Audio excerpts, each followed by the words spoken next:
Hello and good morning everyone. I welcome you all at Eduverse IS. I hope everyone is doing well. So today is 24th July 2024 and we are going to discuss important news and articles from The Hindu newspaper. So let's see what important news we got today to discuss. But before starting the video, for PDF join Telegram channel Eduverse IS. Link आपको description box में provided है. Make sure video को and तक देखें so that सारी important news आपकी यहाँ पर कवर हो. तो चलिए स्टार्ट करते हैं और देखते हैं आज हमें क्या क्या डिस्कस करना है. ओके, सो जैसा कि आप सभी को यहाँ पर पता है कल 23 जुलाई थी और हमारा यहाँ पर बजट पेश हुआ है. तो आज का जो पूरा न्यूज पेपर है वो बजट से भरा हुआ है. तो बजट के यहाँ पे क्या क्या की इंपॉर्टेंट फीचर्स हैं, जो की हाईलाइट्स हैं, हम उसको यहाँ पर देखेंगे. तो बजट 2024 को देखेंगे. उसके बाद ये दो इंपॉर्टेंट न्यूज हमारे लिए यहाँ पर है. Supreme court declines pleas to cancel NEET, says no evidence to prove systematic leak. तो यहाँ पर सुप्रीम कोर्ट ने क्या किया है, तो जो नीट था उसको कैंसिल करने से यहाँ पे मना कर दिया है. कहा है कि अभी हमारे पास कोई भी ऐसा सिस्टमेटिक मतलब कि ऐसा एविडेंस नहीं है जिससे कि हम यहाँ पे जो सिस्टमेटिक लीक है उसको प्रूव कर सकें. तो इसके बारे में हम थोड़ा सा देखेंगे. उसके बाद नेक्स्ट आर्टिकल है हमारा cough syrup samples failed quality test says CDSCO. तो यहाँ पर CDSCO की तरह ये कहा जा रहा है कि जो कप सिरप होता है, ठीक है, अभी तक हमने केसेस देखे थे कि इंडिया की जो कप सिरप है, गैम्बिया में यहाँ पे बहुत सारे केसेस आए थे कि ये जो कप सिरप है बहुत क्वालिटी में ये सही नहीं है और कुछ बच्चों की यहाँ पे जिसके कारण जान भी गई थी और बहुत ज्यादा तबीयत भी खराब हो गई थी. तो अभी यहाँ पर इसका क्वालिटी टेस्ट हुआ है जिसमें ये फेल हुए हैं. तो ये सारा हम यहाँ पर देखेंगे. एडिटोरियल सेक्शन में भी जो आर्टिकल है वो भी पूरे बजट से ही रिलेटेड है. तो सबसे पहले आज हम पूरा डिस्कस करेंगे यहाँ पर बजट 2024 एंड 25. ओके, इसको हम स्टार्ट करने से पहले देखेंगे बजट होता क्या है. ठीक है, व्हाट इज बजट. तो ये हमारा होता है कि annual financial statement of the government, कि एक साल में हम यहाँ पर क्या क्या करने वाले हैं, कहाँ से पैसा आएगा, कहाँ पैसा जाएगा, किस स्कीम में कितना पैसा है, ये सारी चीजों का जो स्टेटमेंट होता है गवर्नमेंट का, उसे हम क्या कहते हैं, बजट. क्या हमारे कॉन्स्टिट्यूशन में ये जो बजट ये टर्म है कहीं मेंशन है, तो आपका आंसर होगा नो. ये बजट जो टर्म है कहीं पर भी मेंशन नहीं है. यहाँ पर हमारे कॉन्स्टिट्यूशन में क्या मेंशन है, financial statement, annual financial statement. कल उससे पहले हमने बात की थी किसकी, इकोनॉमिक सर्वे की. तो बजट की एक दिन प्रेजेंट होने से पहले क्या आता है, इकोनॉमिक सर्वे आता है और दूसरे दिन फिर क्या होता है, बजट यहाँ पर आता है. इतना आपको यहाँ पे क्लियर हुआ. ओके, बजट में यहाँ पे दो पार्ट में डिवाइड होता है. एक होता है आपका किसमें, रेवेन्यू बजट, दूसरा होता है यहाँ पर कैपिटल बजट. ठीक है, और ये रेवेन्यू बजट भी आपका revenue receipts and revenue expenditure में डिवाइड होता है. और फर्दर ये जो कैपिटल बजट है जो उसमें कैपिटल रिसीट्स और कैपिटल एक्सपेंडिचर में डिवाइड होता है. ओके, इसको हम डिस्कस करेंगे, लेकिन पहले हमारे कॉन्स्टिट्यूशनल प्रोविजंस देखते हैं बजट से related. So article 112 of the Indian constitution makes a requirement in India to present before the parliament. यहाँ पर आर्टिकल 112 क्या कहता है, हमारी गवर्नमेंट ऑफ इंडिया जो है पार्लियामेंट को ये रिक्वायरमेंट करता है कि वो क्या करे, स्टेटमेंट यहाँ पर प्रेजेंट करें, estimated receipts and expenditure of the government in respect of every financial year which runs from 1 April to 31 March. Okay, तो हमारा जो फाइनेंशियल ईयर होता है कब से स्टार्ट होता है, 1 अप्रैल से लेकर यहाँ पर 31 मार्च. ठीक है, ये हमारा क्या होता है, फाइनेंशियल ईयर होता है. तो यहाँ पर हमारा क्या एक्सपेंडिचर है, क्या रिसिट्स है, जो भी एस्टिमेशन है, वो पूरा जो स्टेटमेंट होता है वो प्रिपेयर करके गवर्नमेंट यहाँ पर सामने पार्लियामेंट में रखती है. आपको ये क्लियर हुआ. अब कुछ लोगों का क्वेश्चन तो आएगा कि मतलब जुलाई में क्यों आ रहा है बजट. तो जुलाई में इसलिए आ रहा है क्योंकि अभी हमारे इलेक्शंस हुए थे, है ना, न्यू गवर्नमेंट बनकर आई है. और जब जिस ईयर में इलेक्शन होता है तो उस ईयर में फुल जो बजट होता है वो नहीं आता है, यहाँ पर इंटरिम बजट आता है. हम लोगों ने यहाँ पे डिस्कस भी किया था जब आपका इंटरिम बजट यहाँ पर आया था, है ना.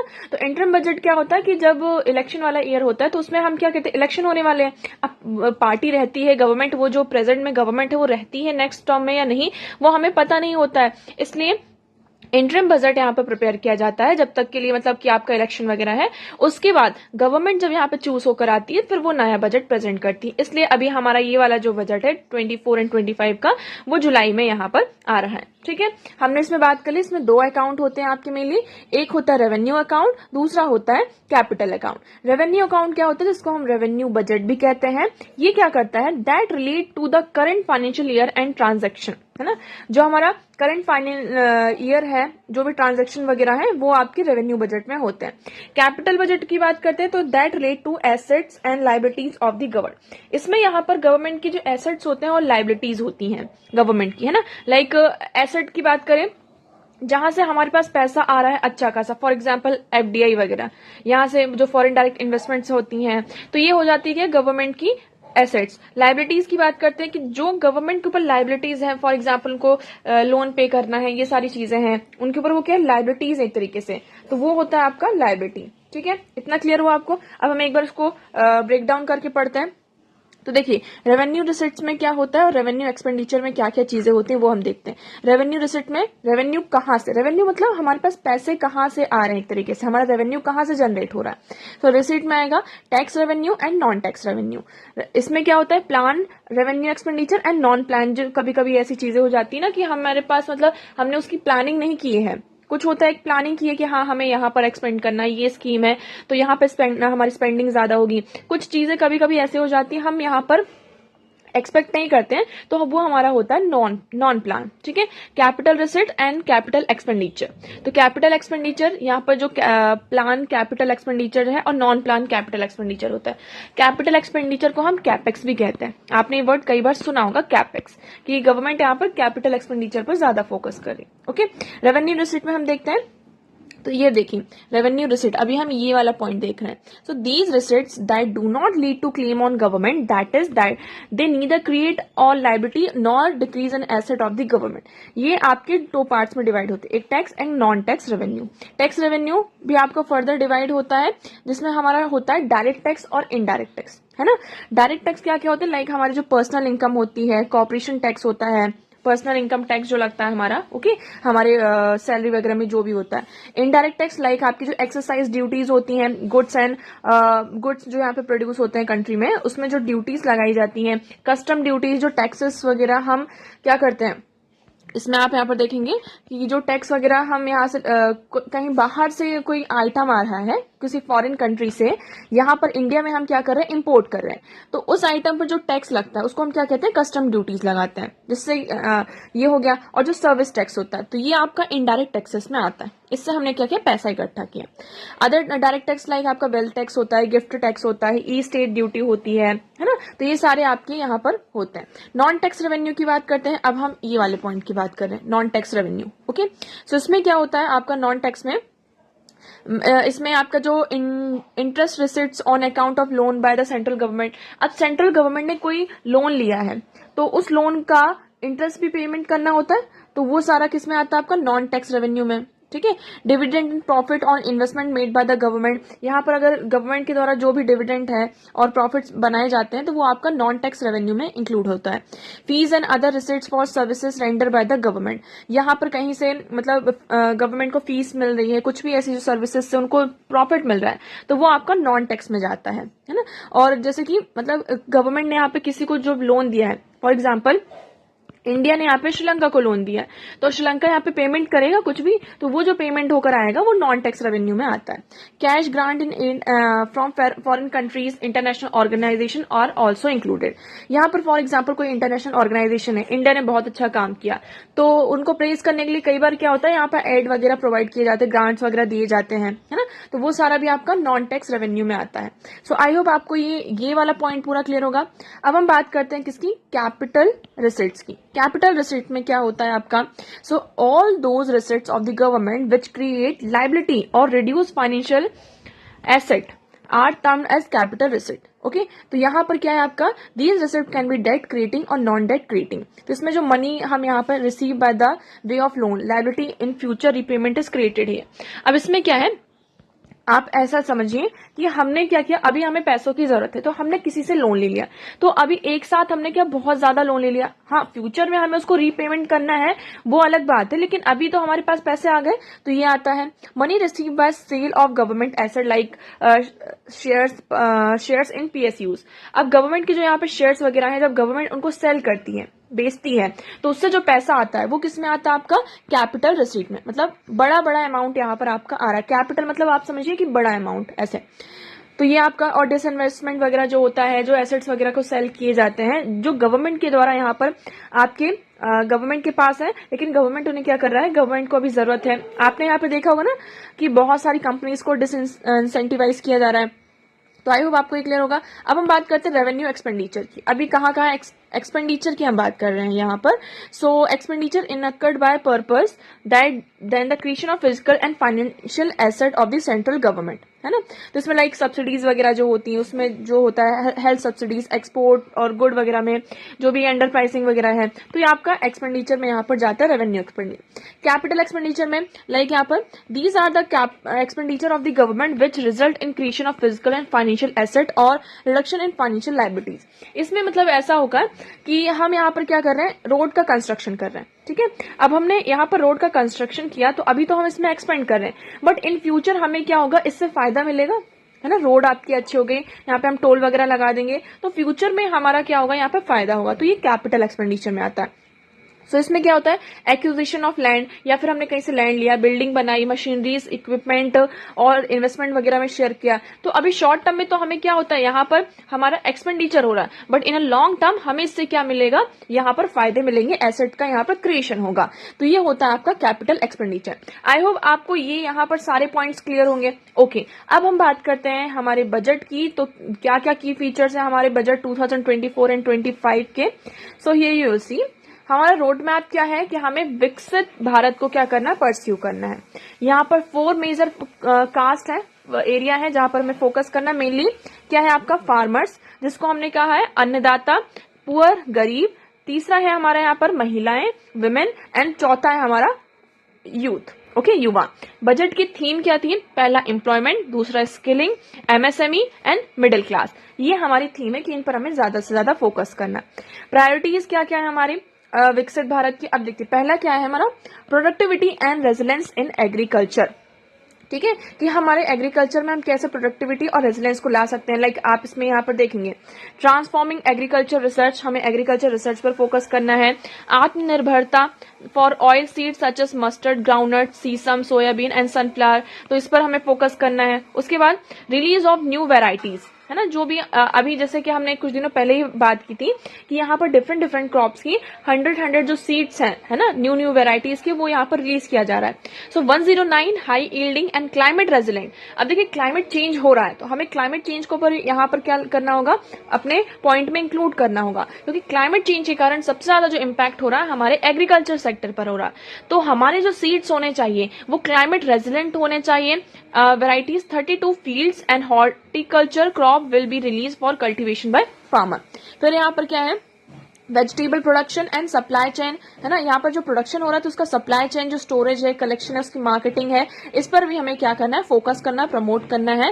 एंड नेक्स्ट है हमारा national cooperation policy for systematic orderly all round development of the cooperative sector. Okay, तो आपको यहाँ पे क्लियर होगा कि प्रोडक्ट एग्रीकल्चर में क्या है।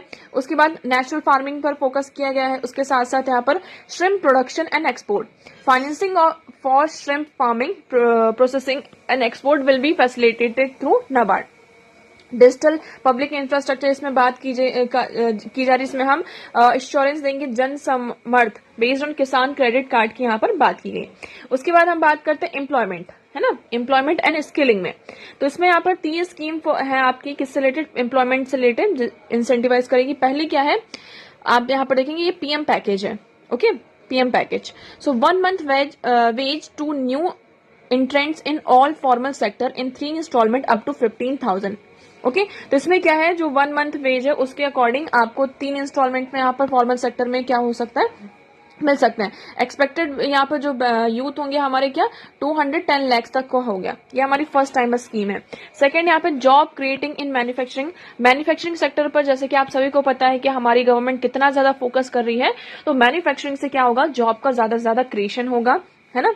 तो ये जो फर्स्ट टाइमर है ये उनके लिए है। जॉब क्रिएशन की बात कर रहे हैं, लाइक ये आप फर्स्ट टाइमर एम्प्लॉय से लिंक कर दीजिए। अब उन्होंने क्या किया है, थोड़ा बहुत यहाँ पर काम किया है तो उनको पता है कि कैसे काम करना है। So incentive to both employee and employer for EPFO contribution in specified scale for the first 4 years, है ना। इसमें यहाँ पर 30 लाख तक के जो यूथ है उनको बेनिफिट मिलेगा। फिर सपोर्ट टू एम्प्लॉयर्स, यहाँ पर फिर एम्प्लॉयर्स को सपोर्ट प्रोवाइड किया जाएगा। यहाँ पे स्किलिंग प्रोग्राम्स बताए गए हैं। Facilitate the higher participation of women, यहाँ पर वुमेन वर्कफोर्स पर भी ज्यादा फोकस किया गया है। लाइक उनकी जो कंडीशन, लाइक हॉस्टल वगैरह में उनके साथ कोलैबोरेशन किया गया है कि लाइक उनको क्या हो, रुकने वगैरह में कई बार प्रॉब्लम होती है ना, जो वर्किंग वुमेन होती हैं तो उनको स्टे करने की बहुत ज्यादा प्रॉब्लम होती है। उसके बाद लोन का भी यहाँ पे प्रोविजन है, loan up to 7.5 lakh with a guarantee from the government promoted fund. Okay, इससे क्या होगा, जो कि 25,000 तक के 1000 स्टूडेंट्स हैं उनको यहाँ पर हेल्प मिलेगी। फाइनेंशियल सपोर्ट यहाँ पर 10 लाख तक का हायर एजुकेशन में इन डोमेस्टिक इंस्टीट्यूशन में आपको यहाँ पर फायदा मिलेगा। ओके, उसके बाद हम बात करते हैं inclusive human resource development and social justice. Okay, so हम यहाँ पर किसकी बात कर रहे हैं, इंक्लूसिव ह्यूमन रिसोर्सेज की। सो क्या है आपका, पूर्वोदय, विकास भी, विरसित भी, ठीक है। तो यहाँ पर विकास भी होगा और विरासत भी होगी आपकी। तो इसमें क्या है, पूर्वोदय, आपको देखिए ये जो पॉइंट्स है ना ये याद रखना, ये मेंस के पॉइंट ऑफ व्यू से आपके इंपॉर्टेंट हो जाते हैं।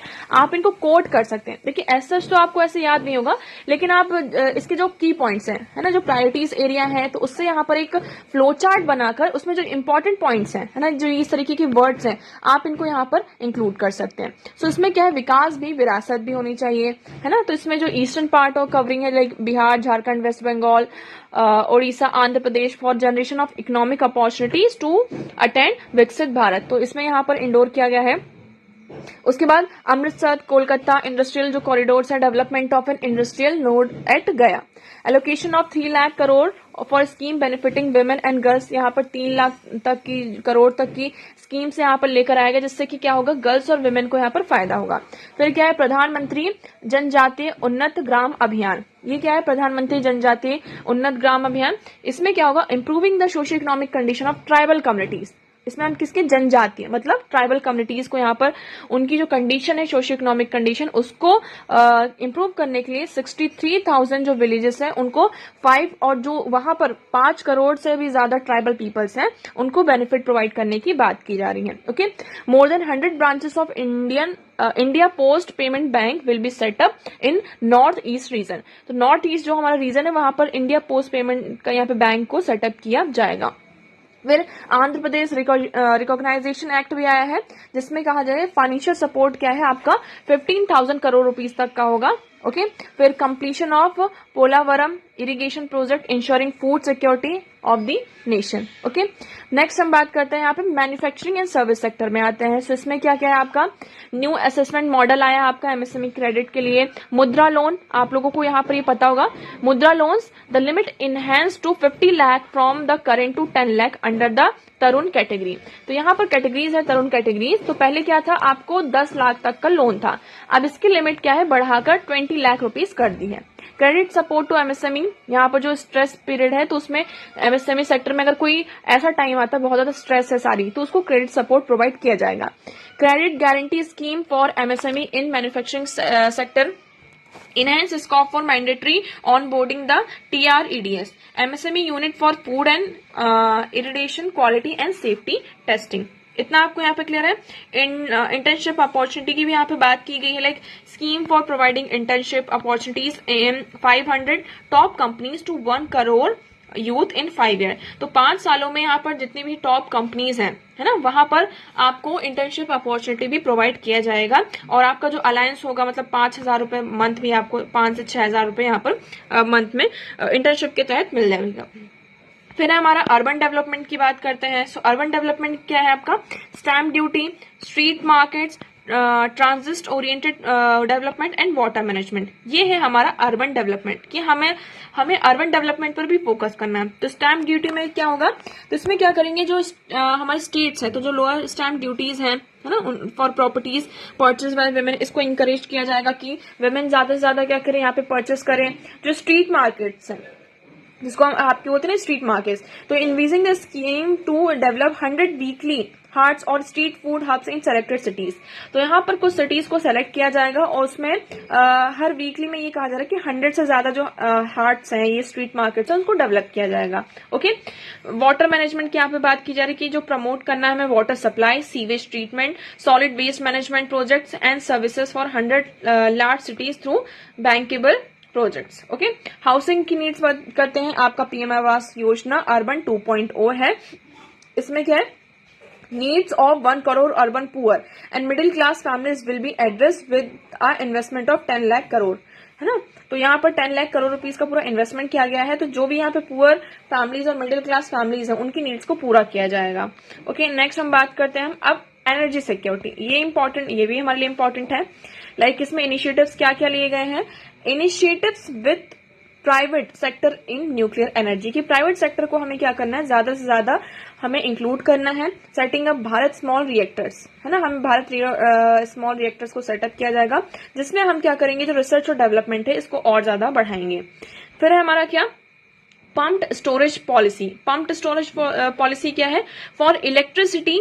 इसमें हम किसकी बात करें, for electricity storage and facilitation of smooth integration of growing share of renewable energy, कि किस तरीके से हम रिन्यूएबल एनर्जी का जो शेयर उसको ग्रो कर सकते हैं। फिर है AUCS थर्मल पावर प्लांट, और उसके बाद है आपका एनर्जी ऑडिट। एनर्जी ऑडिट क्या है, सो फाइनेंशियल सपोर्ट यहाँ पे प्रोवाइड करेंगे for shifting of micro and small industries to cleaner form of energy. तो जो यहाँ पर स्मॉल और माइक्रो इंडस्ट्रीज हैं, तो उनको क्या करना है, शिफ्ट करना है किसमें, क्लीन एनर्जी में। लेकिन उनके पास इतना पैसा तो है नहीं, तो उन्हें फाइनेंशियल जो सपोर्ट प्रोवाइड किया जाएगा, वो उसको हम क्या कह रहे हैं यहाँ पर, एनर्जी ऑडिट। ओके, सो इसमें क्या होगा आपका, facilitate investment grade energy audit in 60 clusters, next phase expand to 100 clusters.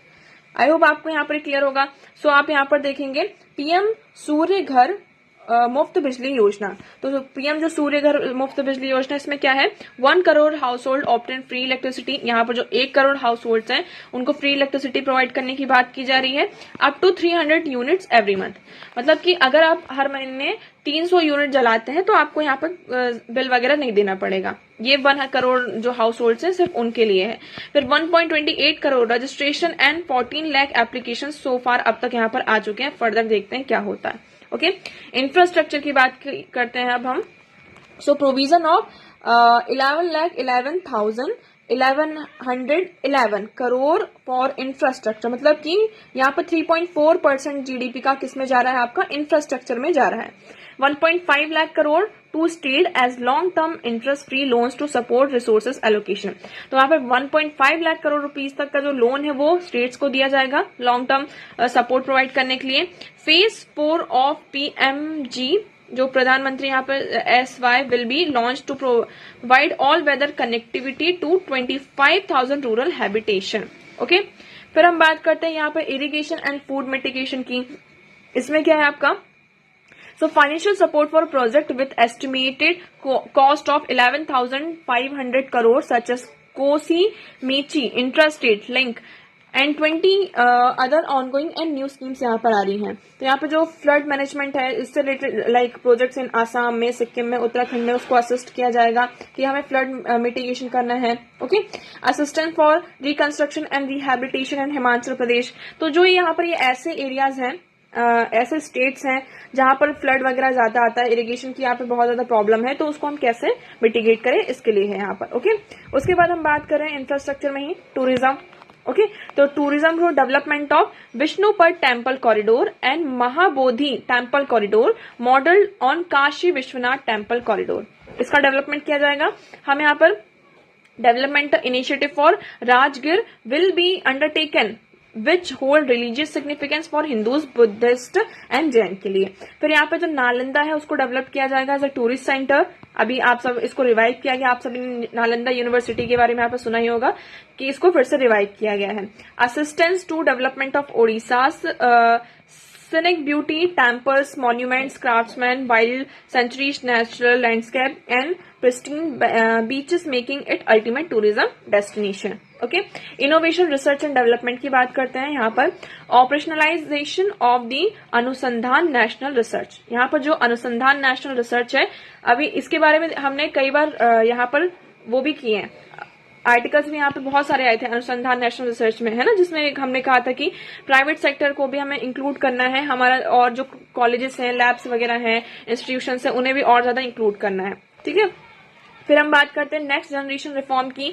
So rural and urban land related जो एक्शंस है उसकी बात करते हैं। यहाँ पर आप देखेंगे unique land parcel identification number और भू आधार फॉर ऑल लैंड। यहाँ पर भूमि आधारित, भू आधार मतलब भूमि आधार जो है सभी लैंड के लिए, यहाँ पे एक यूनिक आइडेंटिफिकेशन नंबर रिलीज किया जाएगा। ठीक है, यहाँ पर सर्वे होगा, survey of map subdivision as per current ownership. तो जो हमारा करंट ओनरशिप है, फॉर एग्जाम्पल ये जो लैंड है इसका अभी करंट में कौन ऑनर है, तो इसका पूरा सर्वे किया जाएगा, मैप वगैरह किया जाएगा, फिर उसका लिंकेज देखा जाएगा, रजिस्ट्रीज वगैरह सारी चीजें देखी जाएंगी।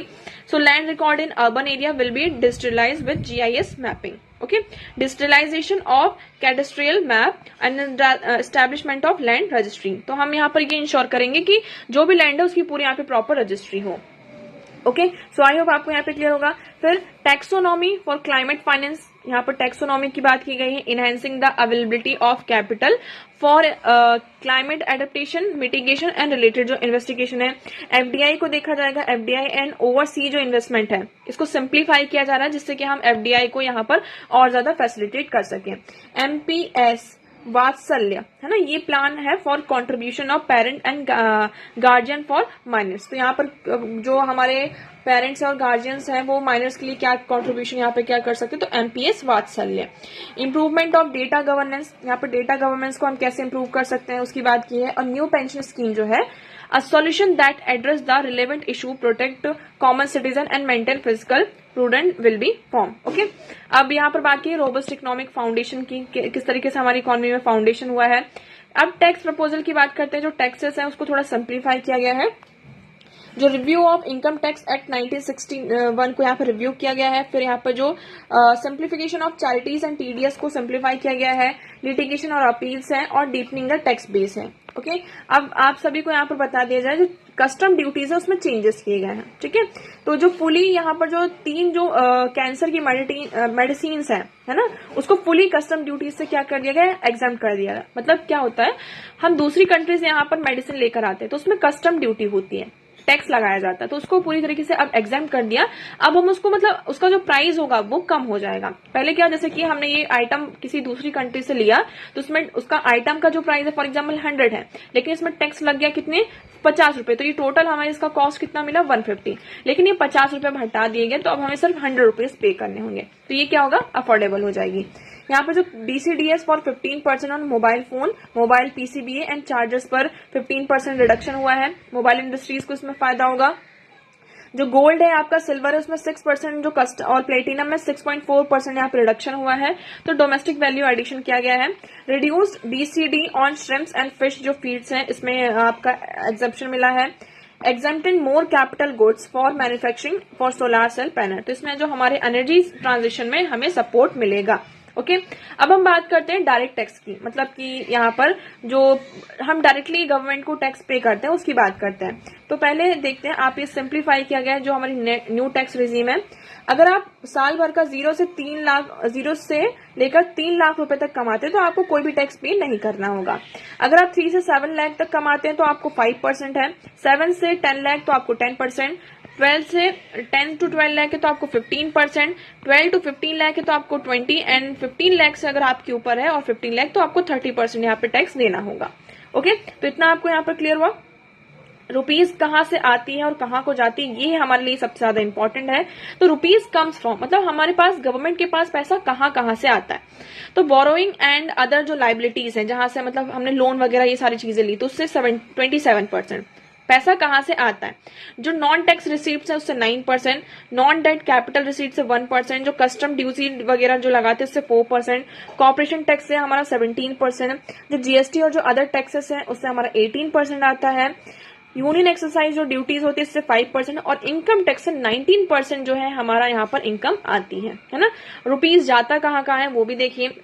19% तो हमारा इंटरेस्ट पेमेंट में ही चला जाता है, मतलब जो हमने लोन लिया है उसका इंटरेस्ट भी पे करना होता है, तो 19% तो आपको उसी में चला जाता है। उसके बाद 16% जो हमारी सेंट्रल सेक्टर स्कीम्स होती हैं, है ना, जिसमें हम यहाँ पर डिफेंस और सब्सिडीज वगैरह को हटा दें, फिर 6% यहाँ पे सब्सिडीज में, 8% डिफेंस में, 21% यहाँ पे जो शेयर है एक्सरसाइज ड्यूटीज गवर्नमेंट को भी तो पे करनी होती है, फाइनेंस कमीशन एंड अदर जो ट्रांसफर होता है उसमें 9%, जो सेंट्रली स्पॉन्सर्ड स्कीम है उसमें 8% लगता है, और जो भी अदर एक्सपेंडिचर है उसमें 9%, और पेंशन में यहाँ पे 4% जाता है। तो ये हमारा रुपीज इस तरीके से जाता है ना। तो ये यहाँ पर देख लिया। डिफेंस में अब देखिए किस में कितना यहाँ पर बजट का जो एक्सपेंडिचर की बात की गई है, तो डिफेंस में हमारा आपका कितना है, 4,54,773 करोड़ रुपीज, ये इन करोड़ में है, ऐसा नहीं कि सिर्फ 4 लाख कितना है। रूरल डेवलपमेंट में 2,65,808। वैसे आपको ये डेटा याद रखने की इतनी जरूरत नहीं है, ठीक है। जो मेजर स्कीम्स है उसमें एलोकेशन आप देख लीजिए। मनरेगा में इसमें यहाँ पर थोड़ा बढ़ाया गया, 23-24 में 60,000 था, 60,000 अब इसे 86,000 यहाँ पर कर दिया। रिसर्च एंड डेवलपमेंट प्रोजेक्ट्स में आपका पहले था 840, अब इसे 1200 यहाँ पर कर दिया। न्यूक्लियर पावर प्रोजेक्ट्स में यहाँ पर ये सारे मतलब आपके इंक्रीज हुए। आप इसको एक बार सिर्फ गो थ्रू करना है आपको, इसमें ज्यादा यहाँ पर आपको इन्वॉल्व होने की जरूरत नहीं है, ठीक है। सो ये था हमारा पूरा बजट। आई होप आपको यहाँ पर सारी चीजें क्लियर होंगी। तो मतलब थोड़ा थोड़ा यहाँ पे बढ़ाया गया है, जैसे एनर्जी ट्रांजिशन में आप देखेंगे सोलर पावर ग्रिड्स में यहाँ भी आपका क्या है, बढ़ाया गया, जिससे कि हम जल्द से जल्द एनर्जी ट्रांजिशन की तरफ आगे बढ़ सके। ओके, चलिए नेक्स्ट बात करते हैं। नेक्स्ट आर्टिकल है हमारा, supreme court declines plea to cancel NEET, says no evidence to prove systematically. तो सुप्रीम कोर्ट में बहुत सारी पिटिशन थी, अभी ये नीट का यहाँ पे पूरा चल ही रहा था। सुप्रीम कोर्ट ने यहाँ पे ऑर्डर भी दिए कि एनटीए को कि आप यहाँ पर स्टेट वाइज उनका रिजल्ट डिक्लेयर करें, ठीक है। अभी यहाँ पर सीबीआई की पूरी जो इन्वेस्टिगेशन है वो सारी चल रही है। यहाँ पर कोई भी ऐसा एविडेंस नहीं आया है एज सच जिससे कि जो सिस्टमेटिक लीक हुआ है उसको हम प्रूव कर सकें। इसलिए अभी यहाँ पर सुप्रीम कोर्ट ने जो नीट का एग्जाम था उसको कैंसिल करने से यहाँ पर मना कर दिया, उसको डिक्लाइन कर दिया। ये आपका यहाँ पर पूरा कंटेक्स्ट है। ओके, नेक्स्ट आर्टिकल है हमारा, cough syrup samples failed quality test से CDSCO। अभी तक हमारे पास ऐसे केसेस आ रहे थे कि यहाँ पर क्या हो रहा है कि जो गैम्बिया वगैरह में बहुत सारे केसेस है कि वो इंडिया का जो कप सिरप है इसको पीने से इंडिया के मतलब यहाँ से जो एक्सपोर्ट हो रहे हैं कप सिरप है उनको पीने से बच्चों की तबीयत खराब हो रही है, और 1-2 केसेस ऐसे आए थे जहां पर हमें बच्चों की डेथ भी यहाँ पर दिखाई दी। तो ऐसे एलिगेशंस लगाए गए कि मे बी जो वेस्ट है वो चाहता है कि हमारा जो एक्सपोर्ट है वो यहाँ पर उसमें मतलब ज्यादा ना हो, लेकिन अभी एक्चुअली हुआ है CDSCO ने यहाँ पर हंड्रेड्स ऑफ जो कंपनीज हैं उनके फार्मास्यूटिकल यूनिट्स हैं उनके जो कप सिरप के सैंपल्स हैं उसको यहाँ पर टेस्ट किया, लेकिन वो क्वालिटी टेस्ट में क्या हो जाते हैं, आपके फेल हो जाते हैं। So you will see, so it classified these batches as a not standard quality due to issue with diethylene glycol and microbial growth, pH and volume. तो इसकी वजह से हमने ये देखा कि ये अप टू मार्क क्वालिटी इसमें यहाँ पर मतलब नहीं है। ओके, सो अभी हम बात करते हैं किसकी, CDSCO। ये क्या है आपका, central drugs standard control organisation. ये आपकी क्या है, national regulatory authority of India है, जो कि मेडिकल डिवाइसेस जो है इंडस्ट्रीज में और जो भी ड्रग एंड कॉस्मेटिक्स जो रूल्स होते हैं ये बनाने का काम किसका होता है, मतलब ड्रग एंड कॉस्मेटिक्स से रिलेटेड जो रूल्स हैं, जो भी यहाँ पे प्रोविजंस हैं मेडिकल डिवाइस इंडस्ट्रीज के अंदर, वो सारा काम कौन करता है, आपका CDSO, central drug standard control organisation. ये आपकी कौन सी मिनिस्ट्री के अंदर आती है, ministry of health and welfare, and the drug controller general of India is the head of, जो drug controller general of India होते हैं वो इसके हेड होते हैं। हेडक्वार्टर का है आपका न्यू दिल्ली में। फिर इसमें क्या क्या रिस्पॉन्सिबिलिटीज होती हैं इनकी, सो कोई भी न्यू ड्रग आ रहा है तो उसको अप्रूवल करना, उसका क्लिनिकल ट्रायल कंडक्ट करना, यहाँ पर जो ड्रग के स्टैंडर्ड्स हैं उसको यहाँ पर लेआउट करना कि हाँ ये जो हमारा ड्रग है वो अप टू द मार्क है। Control over the quality of imported drugs in the country. यहाँ पर अगर हम किसी दूसरी कंट्री से कोई भी इम्पोर्टेड ड्रग है, मेडिसिन आती है तो उसका क्वालिटी चेक करना। Coordination of the activities of the state drug control organisation, यहाँ पर जो स्टेट ड्रग कंट्रोल ऑर्गेनाइजेशन है उनमें यहाँ पर एक्टिविटीज और कोऑर्डिनेशन को स्टैब्लिश करना। ओके, फिर हम बात करते हैं इथिलीन ग्लाइकोल की। तो ये आपका एक कलरलेस ऑर्डरलेस अल्कोहलिक कंपाउंड है। ओके, अगर इसको हम कंज्यूम करते हैं मेनली, सो ये एंटीफीज का काम करता है, ऑटोमेटिक एंटीफीज की तरह इसमें काम करते हैं। तो इसमें हम मेनली इसको जो ये कप सिरप वगैरह होते हैं इसमें यूज करते हैं। और आपका जो डाई इथिलीन ग्लाइकोल और इथिलीन ग्लाइकोल है are adulterant that are sometimes illegally used as a solvent in liquid drugs. तो इसको ये लीगल नहीं है कि आप इसको क्या करें, यहाँ पर जो लिक्विड ड्रग्स है इसमें यूज करें, लेकिन समटाइम्स इसको यूज किया जाता है।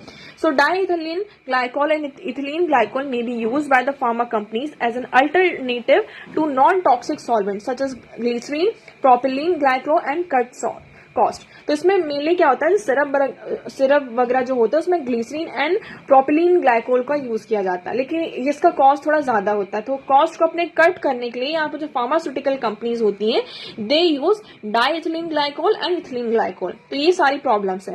कहाँ कौन कौन से प्रोडक्ट में पाए जा रहे हैं आपके, तो हाइड्रोलॉलिक ब्रेक फ्लूइड जो होते हैं, स्टैम्प पेन जो आपका पैड इंक होता है ना, इससे हम स्टैम्प वगैरह लगाते हैं, आपके जो बॉल पॉइंट पेन्स होते हैं उसमें भी आपको ये देखने को मिलता है, सॉल्वेंट और जो पेंट्स वगैरह होते हैं जिससे जो स्मेल आती है वो इसी की आती है। कॉस्मेटिक्स में भी इसका यूज होता है और प्लास्टिक्स में भी इसका यहाँ पर यूज होता है, इसको इसी पाया जाता है। ओके, सो आई होप आपको ये पूरा आर्टिकल यहाँ पे क्लियर होगा।